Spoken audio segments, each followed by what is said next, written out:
O governo ontem, finalmente, 200 mil anos depois do que deveria, fez algo que foi percebido aí pelas lideranças dos caminhoneiros como atendimento às suas reivindicações, se não todas, boa parte delas.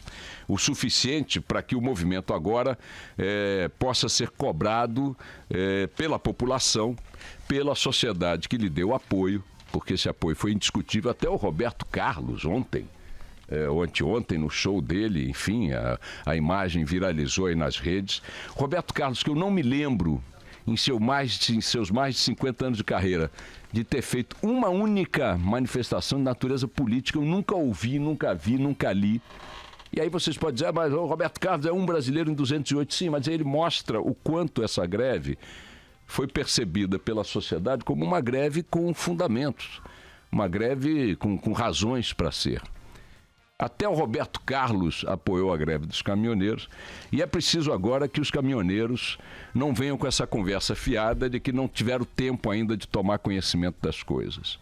O Diário Oficial foi rodado em edição extra para incluir as mudanças, as decisões do governo de ontem, anunciadas ontem.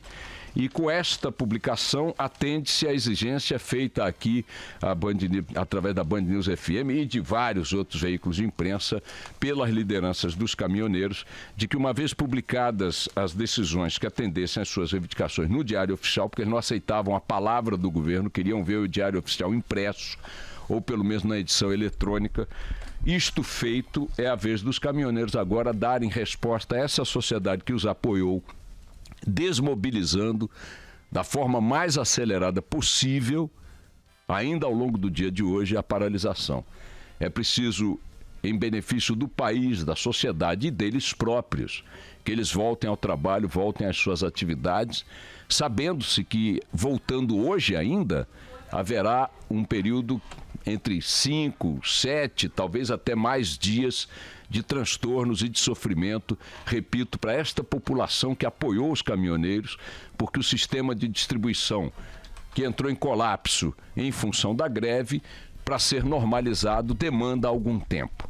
Os caminhões têm que voltar aos pontos de abastecimento de mercadorias, às refinarias para pegar combustível, redistribuir. Num país deste tamanho, com uma malha rodoviária gigantesca como essa, evidentemente isso vai levar algum tempo e a população não merece continuar sendo sacrificada diante, repito, do atendimento às reivindicações.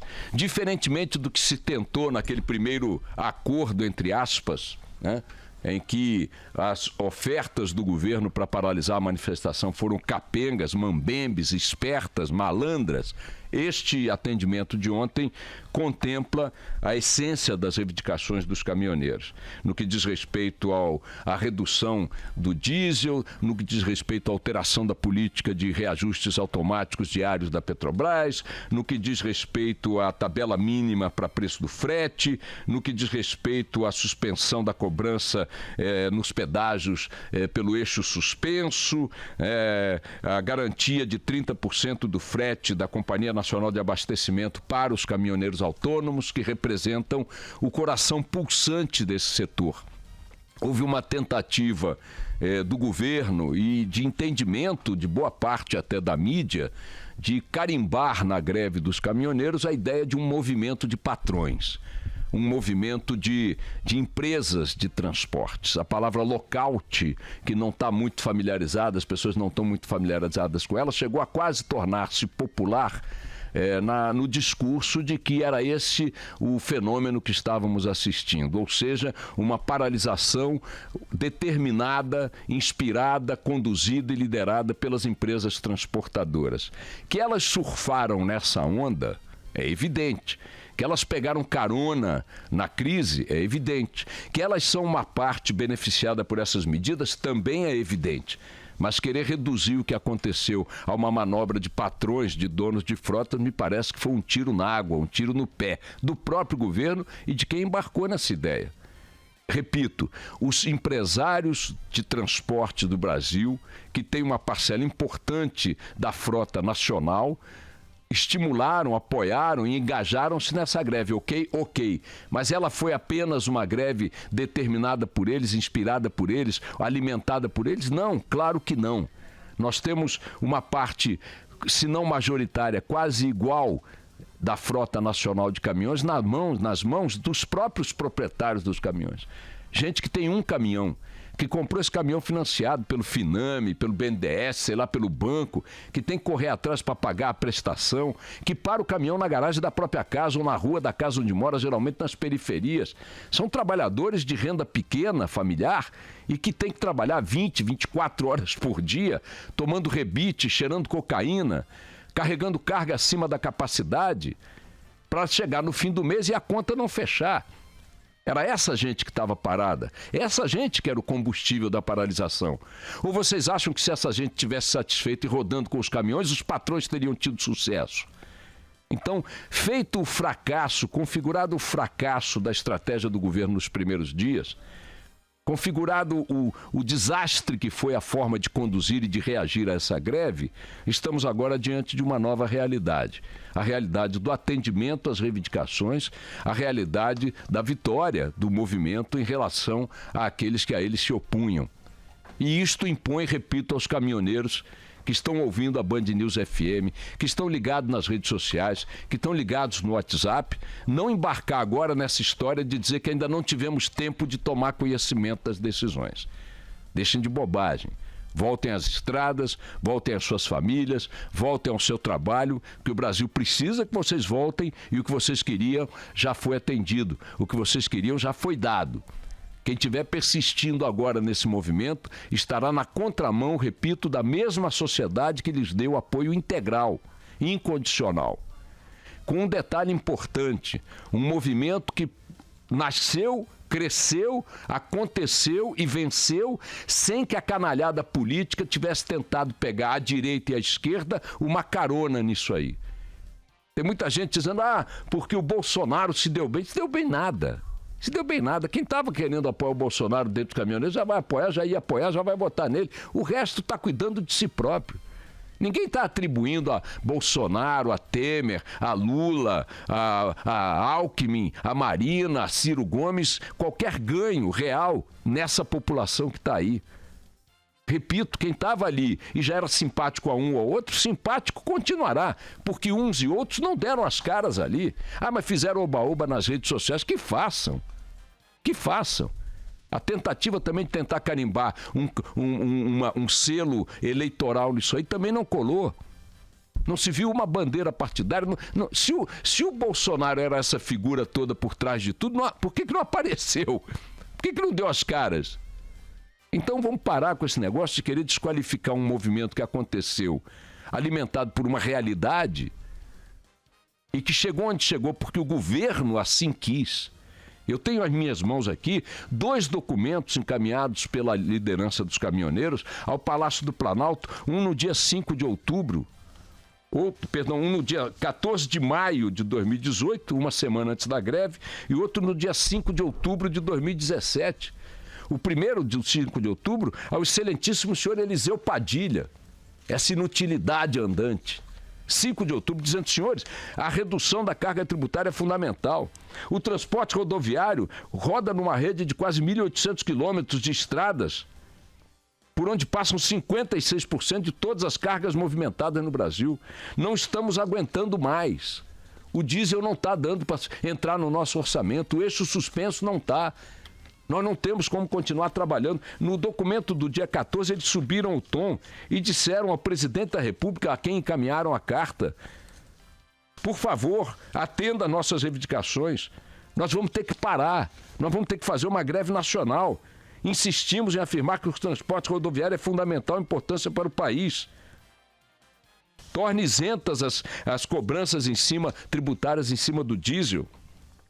Diante disso tudo, informamos, senhor presidente, que caso não tenhamos apoio deste governo federal, uma paralisação geral será inevitável no âmbito nacional. E aí sim mostraremos que nós, cidadãos, temos direito de escolha. O governo deixou que a coisa chegasse a isso. O governo se omitiu. O que fez o governo de 5 de abril para cá? O que fez o senhor Padilha? O que fez o senhor Temer?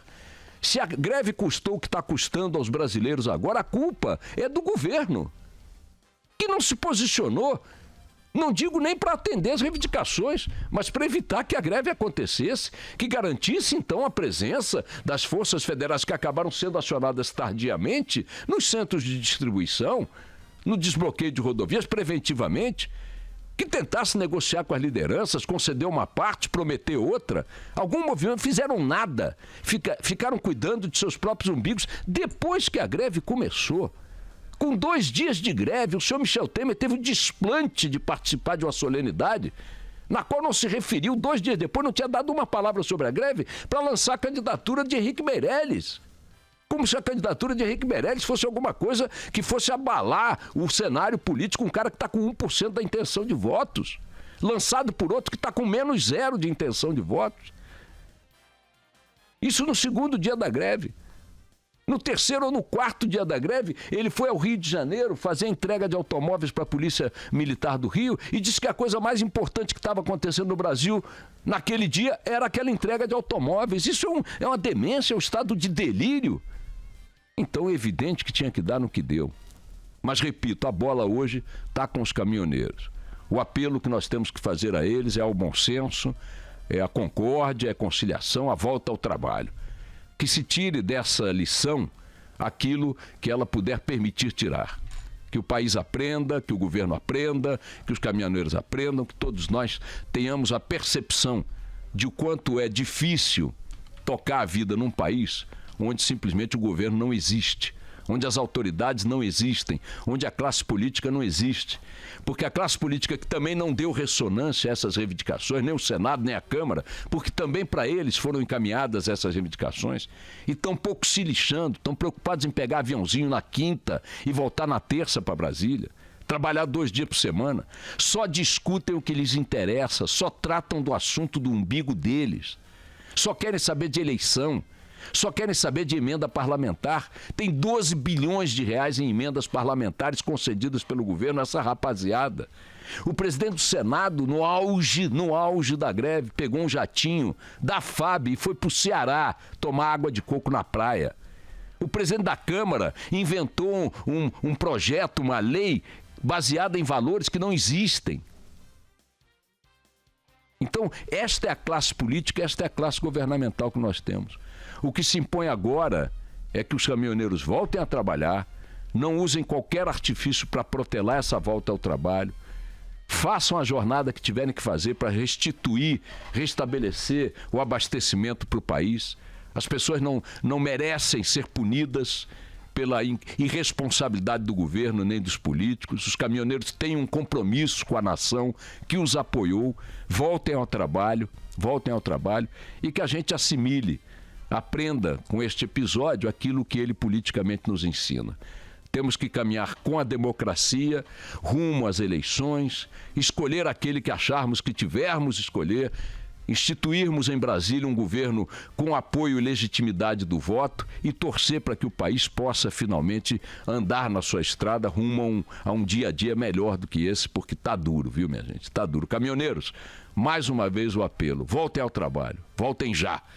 Voltem já, não deixem carimbar na testa de vocês o carimbo, o selo da irresponsabilidade, da insensibilidade. O país que os apoiou espera por sua volta ao trabalho. Vamos nessa.